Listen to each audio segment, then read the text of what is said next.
एक महिला दूसरी महिला से बोली, तुमने आखिर क्या देखकर अपने नौकर से शादी कर ली। दूसरी महिला ने पहली महिला से कहा, दरअसल वह बहुत बदतमीज हो गया था और मैं उसे सबक सिखाना चाहती थी, इसीलिए।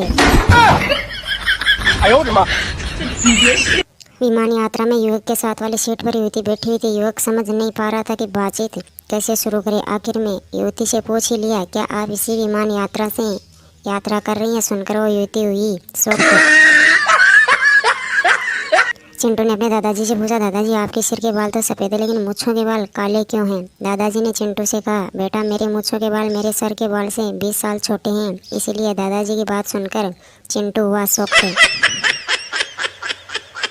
पत्नी ने अपने पति से कहा, आप मुझे मेरा नाम लेकर मत पुकारा करें, इससे बच्चे भी मेरा नाम लेकर पुकारते हैं। पति गुस्से में अपनी पत्नी से बोला, तो क्या मैं भी तुम्हें बच्चों की तरह मम्मी कहकर पुकारूं। सुनकर पत्नी के उड़े तोते। पति और पत्नी मंदिर गए। पति पत्नी से बोला, तुमने क्या मांगा। पत्नी पति से बोली, आप और मैं 7 जन्म तक साथ रहें। पत्नी ने पति से कहा, पूछा और आपने क्या मांगा। पति ने पत्नी से कहा, ये हमारा 7वां जन्म हो। पत्नी बेहोश। टीचर ने बच्चों से एक सवाल पूछा, बताओ बच्चों, चलती बस से कब उतरना चाहिए। छात्र ने टीचर से कहा, सर जब अस्पताल नजदीक आ जाए तो चलती बस में से उतरना चाहिए। छात्र की बात सुनकर टीचर की उड़ गई खिल्ली। गब्बर ने एक महिला से कहा, ये सारे गहने मुझे दे दे। महिला गब्बर से बोली, ये ले ले, पायल ले, झुमके ले, चूड़ी ले, चैन ले, लौंग ले, सब ले ले और औरत बन जा कुत्ते। गब्बर ने उस महिला से कहा, सॉरी यार, तू तो इमोशनल हो गई।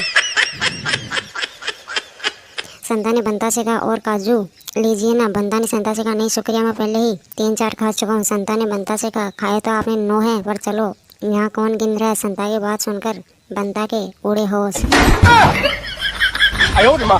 संता बंता से बोला, क्या तुम एक हाथ से कार चला सकते हो। बंता ने संता से कहा, हाँ क्यों नहीं। संता ने बंता से कहा, तो ऐसा करो, एक हाथ से अपनी नाक साफ करो, काफी देर से बह रही है। संता की बात सुनकर बंता को लगा सदमा।